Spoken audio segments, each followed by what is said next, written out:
बादलों में जल्दी आने वाला प्रभु यीशु मसीह के पवित्र और बहुमूल्य नाम से आपको फिर से एक बार निर्मल खोरा यूट्यूब चैनल में मैं प्रभु के दास आप सभी लोगों को मैं वेलकम करता हूं, स्वागत करता हूं। हर सुबह की तरह आज भी प्रभु ने हमें बहुत सुंदर मौका दिया है कि प्रभु के वचन से हम लोग कुछ जाने समझे। मसीह में प्यारो भाई और बहनों, मैं प्रभु को धन्यवाद देता हूं। आप लोग हर सुबह इस चैनल के द्वारा प्रसारित होने वाले हर कार्यक्रम को आप देख रहे हैं और इसके द्वारा आप आशीषित हो रहे हैं और आत्मिक जीवन में बढ़ रहे हैं। इसीलिए मैं हृदय से मैं प्रभु को धन्यवाद देता हूं। आज का वचन आज का संदेश का टॉपिक रहेगा, हमको वचन क्यों समझ में नहीं आ रहा है। इसके बारे में मैं आपसे कुछ बोलना चाहता हूं। परमेश्वर जो कि स्वर्ग में रहता है वो हमारा पिता है, पवित्र पिता है, और स्वर्ग में रहने वाला परमेश्वर एक ही किताब लिखा है और वो है बाइबल। और वो बाइबल को लिखकर हमारे खुद की मातृभाषा में हम लोगों को दिया है। बहुत ही कम रेट में हम लोग वो किताब को हम पाए हैं। मैं प्रभु को धन्यवाद देता हूँ प्रभु के पवित्र वचन के लिए। आइए मैं आपको कुछ बोलना चाहता हूँ क्यों हम लोगों को बाइबल समझ में नहीं आ रहा है। मत्ती रचित सुसमाचार उसका 11 अध्याय का 25 पद पढ़ेंगे। ऐसा लिखा हुआ है, उसी समय यीशु ने कहा, हे पिता, स्वर्ग और पृथ्वी के प्रभु, मैं तेरा धन्यवाद करता हूं कि तूने इस बातों को ज्ञानियों और समझदारों से छिपा रखा और बालकों पर प्रकट किया है। देखिए, इतना अद्भुत वचन है। बाइबल एक ऐसी किताब है जो किताब कि बालकों, शिशु, वो लोग समझ पा रहे हैं। दुनिया में बहुत से किताब है जिसको ज्ञानी बुद्धिमान लोग ही समझ पाते हैं। और इस किताब को आप पढ़ने के लिए आपको इस भाषा की ज्ञान की बहुत बहुत ज़रूरत है। ऐसे बहुत से किताब पृथ्वी पर है जिसको समझने के लिए आप ज्ञानी और बुद्धिमान होना जरूरी है।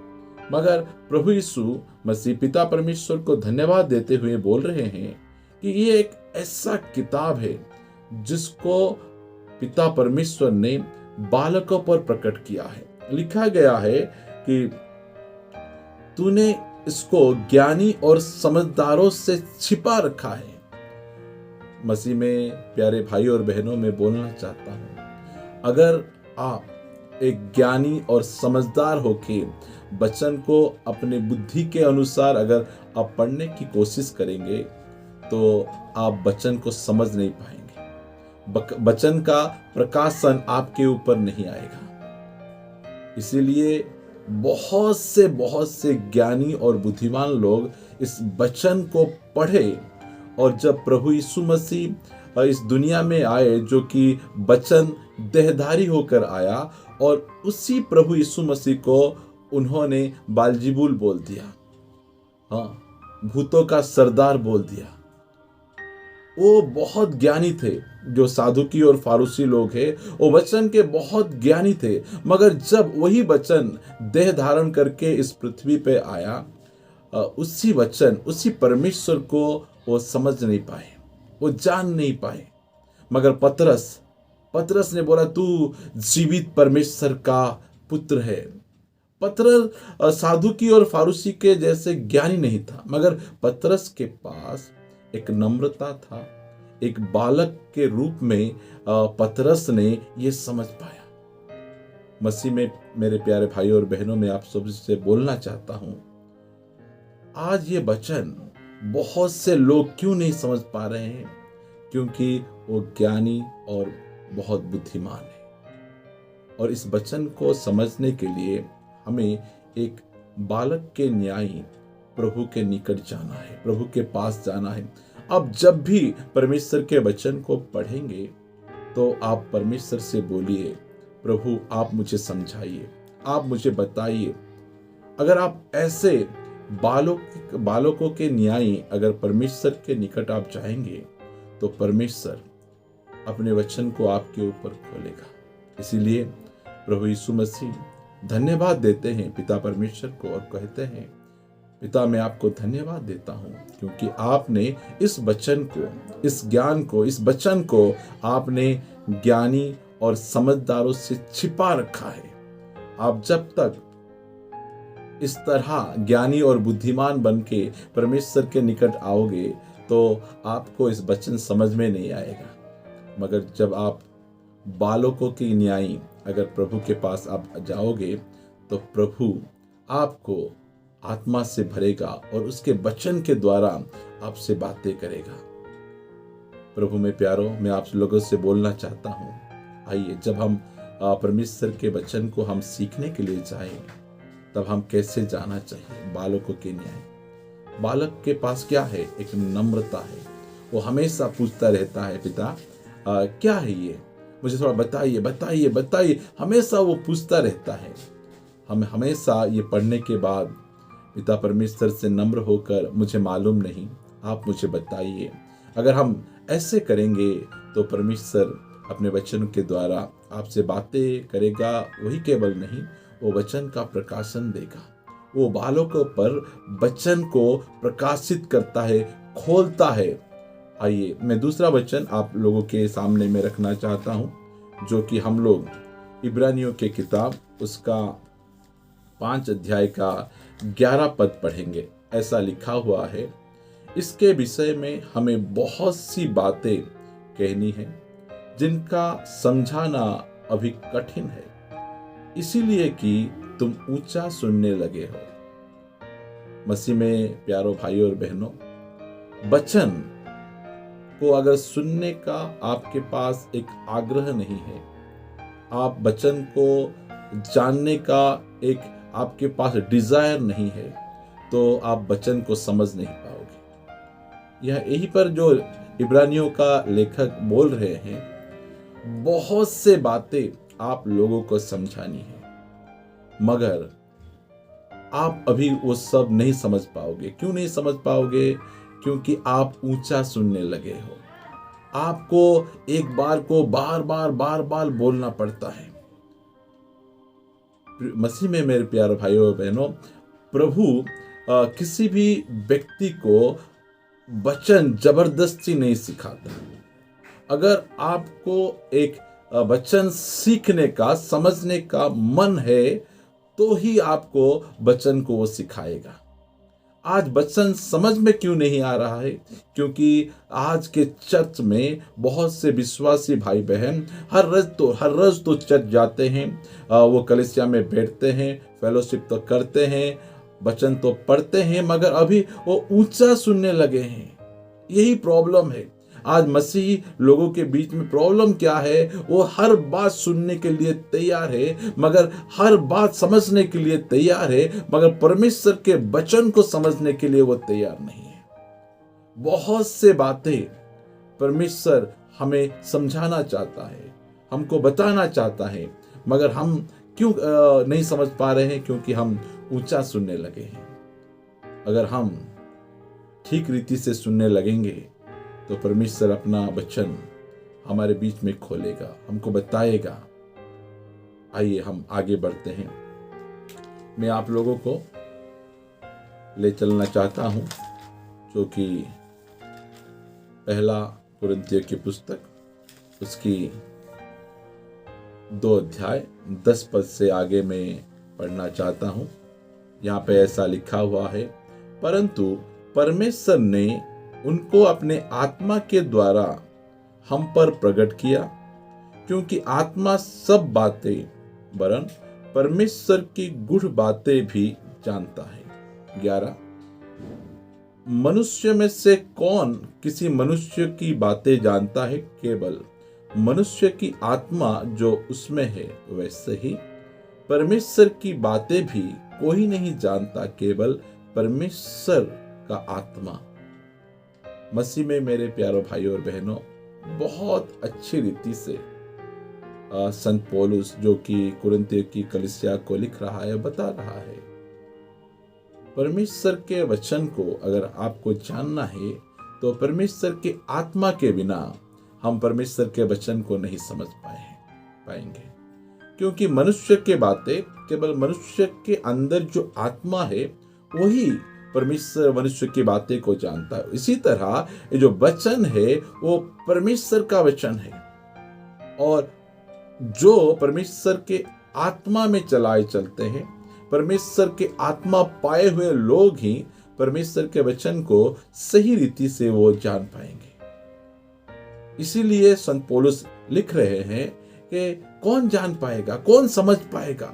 आज बहुत से मसीह भाई बहन है, वो हर रोज परमेश्वर का वचन को पढ़ते हैं मगर वो समझते नहीं है, क्योंकि ये मनुष्य के आत्मा के द्वारा ये नहीं समझा जा सकता।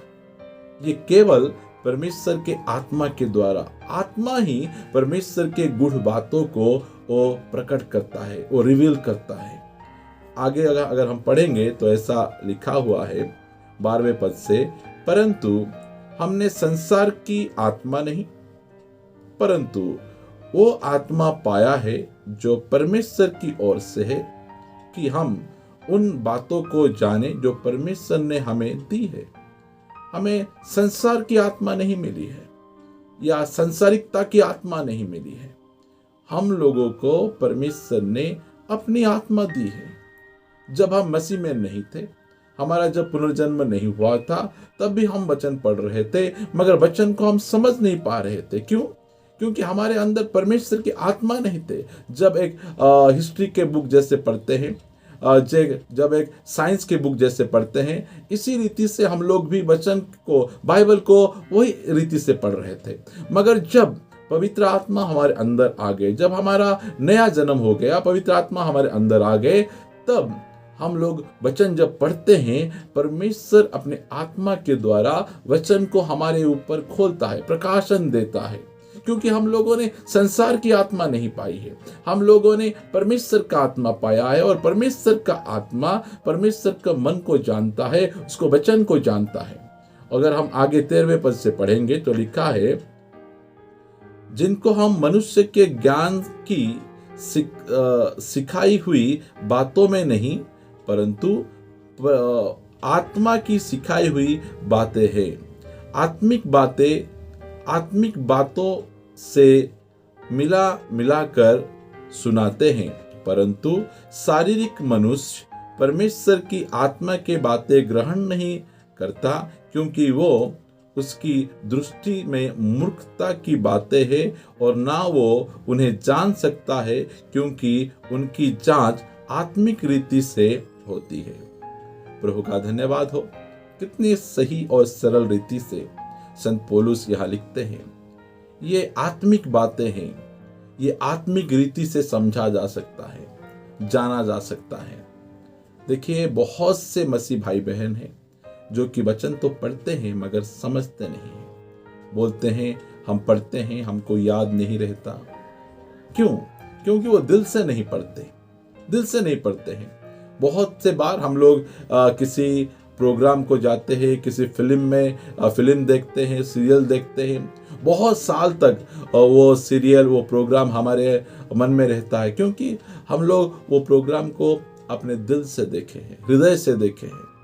इसी तरह परमेश्वर के वचन को परमेश्वर की आत्मा के द्वारा, संसारिकता की आत्मा नहीं, मनुष्य की आत्मा नहीं, परमेश्वर की आत्मा के द्वारा अगर हम पढ़ेंगे तो हम समझ में पाएंगे।